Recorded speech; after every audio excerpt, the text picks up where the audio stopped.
Mike Tyson and Jake Paul getting ready for a WWE style match this summer. First of all, why am I asking this question?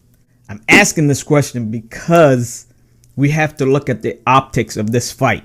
What state athletic commission is gonna sanction this fight? First of all, right?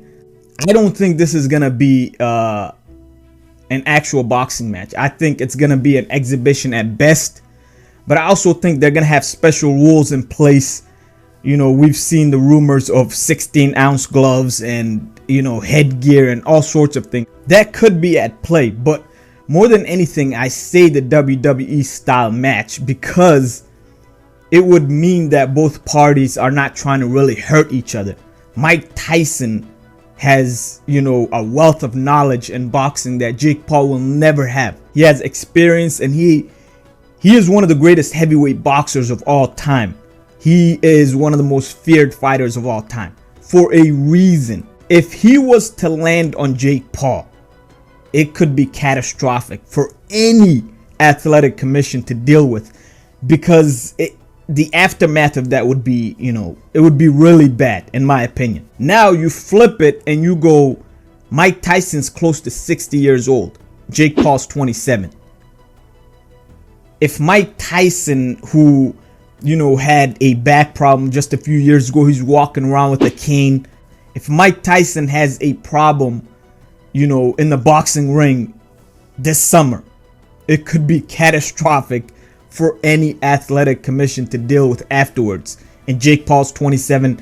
The optics of this look bad. The only way that you could solve this is by telling both parties, hey, we're gonna go ahead and have a glorified sparring match, and we're gonna have rules in place. We're gonna have you guys not really hurt each other, and, you know, put on a show and have fun, you know, in front of 80,000 people at AT&T Stadium, and make some money off of this event. Now, of course, Jake Paul will say otherwise. Mike Tyson will say otherwise. They will promote this to be a fight. They will promote this as if, you know, they're gonna really hurt each other. But all in all, I think they're gonna have a WWE style match, and it's gonna be a glorified sparring match. I also say this because we gotta look back at just, you know, a few years ago.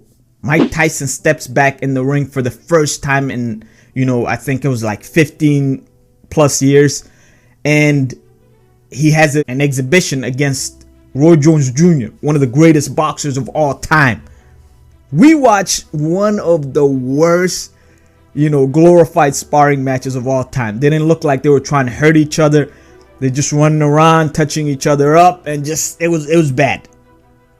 It was really bad. It was a snooze fest, and everyone was kind of pissed off afterwards. They used 12-ounce gloves instead of, you know, 8 or 10. And the fight was judged by, you know, 3 celebrities, and it was rolled a draw. There wasn't a winner.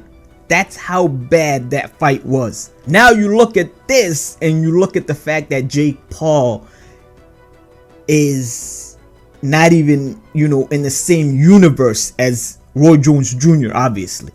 We're talking, you know, a YouTuber turned boxer, kind of, you know, an amateur boxer at best, compared to one of the greatest boxers of all time, and Roy Jones Jr. So if you're thinking that Roy Jones Jr. versus Mike Tyson had to be an exhibition, they had to change the rules, they had to make it a glorified sparring match, and they basically had to put all of these rules in place, and, you know, it had to be a special type of match, right? So that these guys would not go out there at their age and, you know, not hurt each other, right? What do you think about a situation where you have an amateur level boxer at best in Jake Paul, and one of the greatest boxers of all time in Mike Tyson, and a guy who can seriously, right, hurt Jake Paul to the point, I mean, he might never be the same.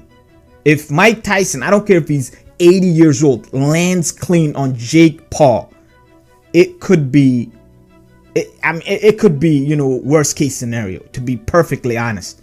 And then if you flip it and you go, you know, Mike Tyson gets really hurt because of his age, and he gets concussed and it looks really bad.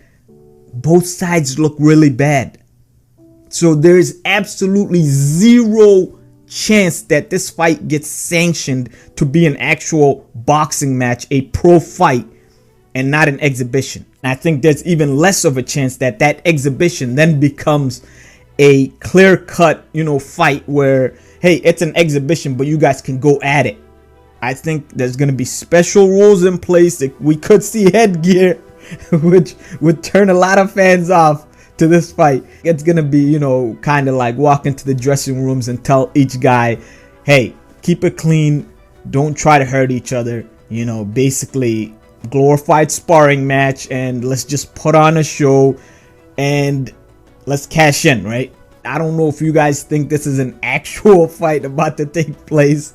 I've seen some videos.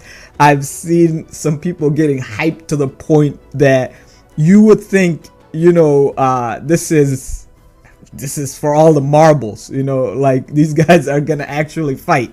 I just want you guys to pump the brakes and lower your expectations and get ready for a sparring match to take place. And don't be mad when it happens this way, because it's the only way that the Texas Athletic Commission can do this. Before I finish up, I want to mention that the San Antonio athletic director also weighed in, saying that 99% chance he believes this will be an exhibition, and 99% chance he says the Texas State Athletic Commission will not sanction this as a pro fight, and he expects special rules. So just to throw that out there, let me know what you guys think. Comment, like, subscribe, share. I appreciate it. Peace.